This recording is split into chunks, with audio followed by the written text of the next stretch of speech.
Hello and welcome to today's lesson. We're going to be looking at questions that are from the Study Island topic, data analysis. And what I've done is I've gone through and pulled out question types that you can do solely on the TI-85 Plus calculator. And these questions also help cover the standards and teach the standards 3.1 A, B, and C in Algebra 2. And so this graphing calculator is a tool that you get on the screen on your Algebra 2 EOI. And so knowing how to use it can be an advantage to you, but it's also good to know how to use these paper and pencil. But you can use the calculator to check yourself and to help you out with those problems that you get stuck on. As I'm going through these problems, if you could write down in your notes the steps that I do so that, I press this button, then this button to get to this screen in order to do these problems, and that way you have those to refer back to when you are trying these problems on your own. One thing that can be handy to you is knowing the different parent functions. So just knowing that a constant function is a horizontal line, a linear function is y equals x, and is a diagonal line, and so on. A quadratic is a U shape, cubic is a snake shape. Those are the big ones. And I go more into detail in my other playlist of Algebra 2 where I show you how to do these via pen and pencil. So in this question here, it tells about Marcus's landscaping for extra work, and the table below shows the amount of money he earned after several weeks of landscaping work. Which of the following functions would best model the data above? So my first step is going to be to enter this table into the graphing calculator, and then I'm going to have it plot these points so that I can see what the shape of the graph is and to see which one of these it is closest to, the shape-wise. Constant, horizontal line, exponential. Looks something like this. And then quadratic is the U shape, and linear is the diagonal line. So to enter it into my calculator, I'm going to turn it on and go to Stat, and then I'm going to need Edit, Edit. So it's already all selected, so Stat, Enter is what I press. And I need to clear out any old lists I have there, so I'm going to up arrow until L2 is selected, and I'm going to press Clear and Enter. And then I'm going to up arrow to L1 is selected, and I'm going to press clear and enter to clear everything out so I have a fresh start. So my first row here is what I'm going to enter into my first column. So I'm going to press 1, enter, 2, enter, 3, enter, 4, enter, 5, enter, 6, enter.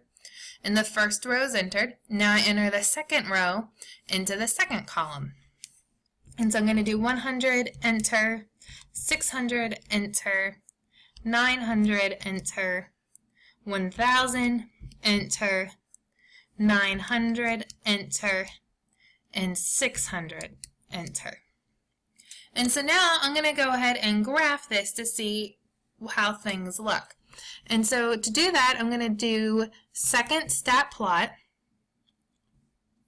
And here, I'm going to tell it to turn on the first one. So I press 1, enter, and I'm going to tell it to click on by making sure it's flashing over on and telling enter. And you can have it here, you can have it connect the points.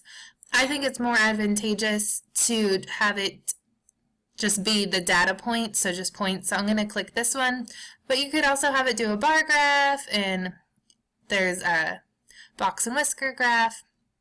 And I want the X to be L1 and the Y to be L2, and you can pick whichever mark you want to. I'm just going to leave that alone.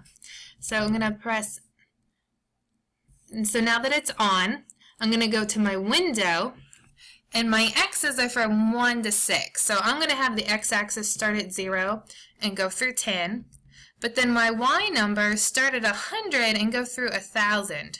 So I'm going to have the Y-axis start at 90 and go through 1100, and I'm going to have the tick marks go by 100 just so it doesn't look too crowded.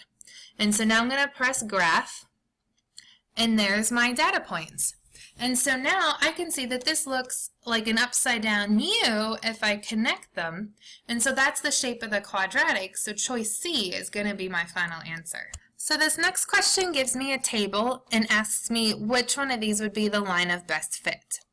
And so because these lines of best fit is a number x plus or minus a number, and the x doesn't have any exponent on it, it's an invisible one, that tells me that these are linear equations, and so that's going to be handy for me later on. So my first step though is to enter this table into the graphing calculator. So once again I'm going to press stats, enter, and I'm going to clear out list 1 and 2 so I can start from scratch, and then I'm just going to enter the x column into L1. So 25 enter, 30 enter, and so on until they're all entered. And then I'm going to right arrow to L2 and enter in the y column. So 14 and 76 hundredths enter, 12 and 49 hundredths enter, and so on until the y column is completely entered. And so now I'm going to click stats again, and this time I'm going to right arrow to calc, and because I know that this is a linear equation here, I'm going to choose choice 4, which stands for linear regression. If it was quadratic, I would choose choice 5, quadratic regression. If these were cubic equations, I would choose a cubic, choice 6. But since they're linear, I choose choice 4, so I press enter. And here I'm going to leave everything the same and just press enter until calculate is highlighted, and then press enter one last time. And here it's telling me the number in front of x, a, is negative 0.446, and the b at the end is 25.8. And so I need to look for something that is similar in my answer. So if I round a, that rounds to negative 0.45, which is what's in choice A here. And if I round B, that rounds to 26, which is what is also in choice A here. So you can see A is very similar to what the calculator gives me, so that's going to be my final answer. This next question is very similar. It's just instead of giving me a table, they give me a graph. So I'm going to have to take the points on the graph and enter them into the table. So I'm going to start the same way. I'm going to press stat, edit, and I'm going to clear out the old L1 and the old L2, and I'm going to enter in the new one. So, okay, so this point right here has the coordinates 1, 7, so I'm going to put a 1 in L1 and a 7 in L2. Okay, the next coordinate is 1, 9, so I'm going to put a 1 into L1 and a 9 into L2. And then I look at the next coordinate. And here, this is where I have to kind of estimate. That's about 2.5 and 6. So I put 2.5 in L1 and 6 in L2. And the next one is 3, 8. So I put a 3 in L1 and an 8 into L2. And I'm going to continue doing this until all of the points are in the table. And now I went ahead and entered all of the points. Keep in mind that it's probably going to not match as closely this time as it did last time because I had to estimate these 2 points here. And so I'm going to go through the same steps though. I see that my answers are all linear equations. So when I press stats, I'm going to choose calc, and then I'm going to choose 4 for linear regression since these are linear equations. And then I'm just going to scroll down to calculate and press enter.